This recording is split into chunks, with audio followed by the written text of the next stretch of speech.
There's shirk wadih and there is shirk khafi. There is shirk bayyin and there is shirk khafi. The clear shirk is that when you take partner with Allah subhanahu wa ta'ala clearly in the open.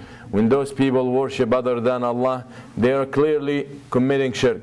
But there is shirk khafi and hidden shirk where you might fall into without realizing. And you might do it thinking that you are completely sincere to Allah subhanahu wa ta'ala, and you might underestimate it because it's very minute and very small, but it's so major in the consequence. And it can be a reason for all your action to be nullified and all your actions to be null and zero and has no value and no worth. Then the Prophet ﷺ wanted to teach them what shirk al-khafi means. فقال يقوم الرجل فيزين صلاته لما يرى من نظر الرجل إليه. That the person will stand up to pray and then he will beautify his salah when he realizes that people watching him. He's standing to pray. He's coming to the masjid to pray salah for the sake of Allah subhanahu wa ta'ala. When he left his house and got into his car, or even maybe before, when he stood or walked into the bathroom to make wudu, and left his house and drove to the masjid with clear intention and pure intention for the sake of Allah subhanahu wa ta'ala, he's doing all that. Then he walks to the masjid, he starts praying, then he realizes a person sitting behind him or to his right or to his left watching him, or he feels that he's watching him, so he starts beautifying his salah and he starts perfecting his salah so this person can admire him and this person can look and praise his salah and praise him. And that is shirk, and that is yuhbit al-amal, and that destroy your action and destroy your ibadah. So all the effort you have made from the time you got up and you started making wudu and got into your car and drove all the way to the masjid, or you walked to the masjid and you walked into the masjid and you spend the time in the masjid making salah, all that of no worth for something small and something minute, you might not even pay attention to it. ويقول النبي صلى الله عليه وسلم إن أخوف ما أخاف عليكم الشرك الأصغر قالوا وما الشرك الأصغر يا رسول الله قال الرياء. He said sallallahu alayhi wasallam, one of the things that I'm so worried about toward you or for you, I'm so worried that you might fall into, is shirk al-asghar, the small shirk, the minor shirk. فقالوا what is shirk al-asghar? What is this minor shirk? He said sallallahu alayhi wasallam, riya. Riya. And that is the idea of riya being shirk, because you are taking partner with Allah in the intention. You see, there is shirk akbar where they worship other than Allah. He worshipped an idol, or he would worship creation of Allah, and that is shirk akbar. Obviously, he makes sujood for other than Allah. If he slaughter for other than Allah. He goes and he makes tawaf around the graves, asking the dead people to help him. Isti'anah and istighatha, and all that is shirk akbar. Then you have the minor shirk, the small shirk, and that is when you take partner with Allah subhanahu wa ta'ala in such situation, and that is a riya. You share some of your ibadah and some of your intention, you're seeking the reward from other than Allah subhanahu wa ta'ala, or you take partners with Allah regarding that. So you worship Allah and your action might be maybe most of it for the sake of Allah, but because a little of it is for other than Allah, it's all destroyed. Like you bring a container of water, pure water, the cleanest water you can ever get, and you put one drop of ink in it, and see what happens to the pure water, and see what happens to that clear water. And this is how shirk al-khafi, and this is how shirk al-asghar works.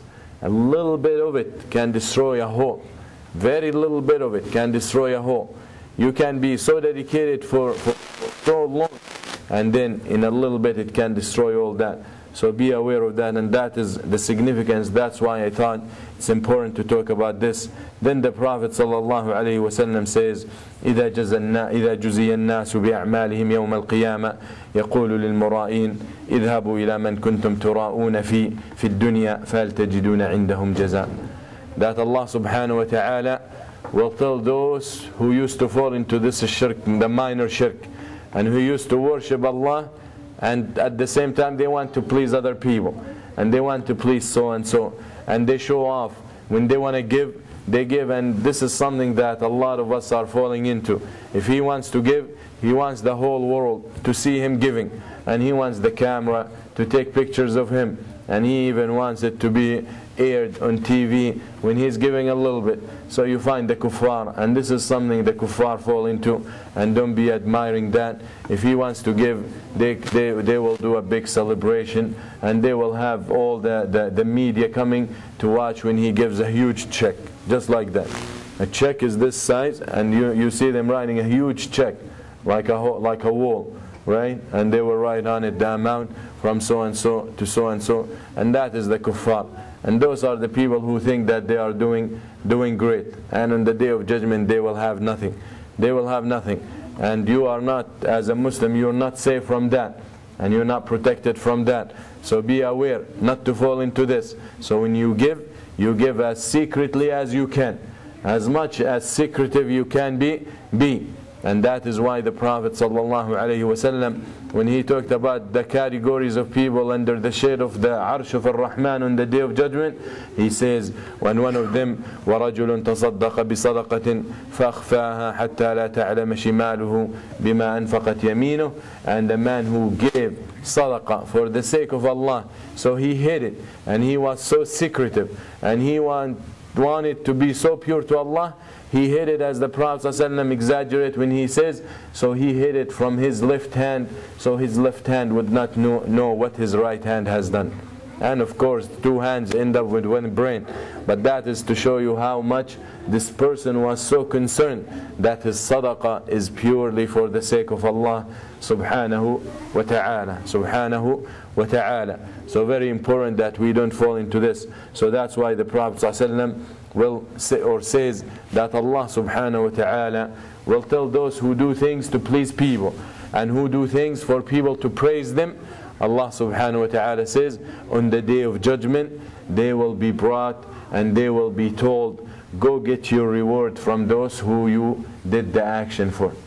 You did not do it for the sake of Allah, you did it for the sake of so and so. You prayed for the sake of so and so. You prayed so people will say, MashaAllah, he comes to the masjid. You gave so people will say he's generous. So those people will be told on the day of judgment, go get your reward from them.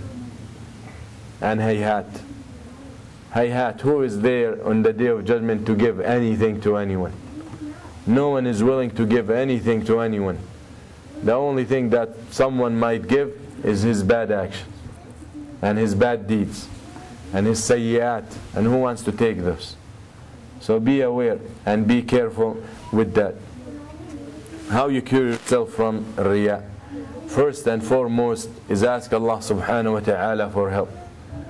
Ask Allah subhanahu wa ta'ala, because this is a disease in the heart. And if Allah subhanahu wa ta'ala does not cure you, you will never find a cure. And that is tawakkul ala Allah. And that is isti'ana billah. And that is seeking refuge in Allah. And that is putting your trust in Allah, that only Allah subhanahu wa ta'ala is capable of curing you from this disease. So ask Allah subhanahu wa ta'ala for that. Also, one of the things that can help you to get rid of this disease is to know the danger and to know what comes along with it. And that is very important, because if you know what you're getting yourself into, it might be a reason for you to avoid it and not to proceed.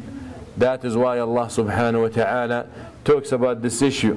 قال الله تعالى أعوذ بالله من الشيطان الرجيم ومن الناس من يعجبك قوله في الحياة الدنيا ويشهد الله على ما في قلبه وهو ألد الخصام وإذا تولى سعى في الأرض ليفسد فيها ويهلك الحرث والنسل والله لا يحب الفساد وإذا قيل له اتق الله أخذته العزة بالإثم فحسبه جهنم وبئس المهاد. ويقول الله سبحانه وتعالى إذا جاءك المنافقون قالوا نشهد إنك لرسول الله والله يعلم إنك لرسوله والله يشهد إن المنافقين لكاذبون. So Allah subhanahu wa ta'ala exposes those who do things for riya. Allah subhanahu wa ta'ala exposes them in the dunya before the akhirah. So be aware of that. ويقول النبي صلى الله عليه وسلم: من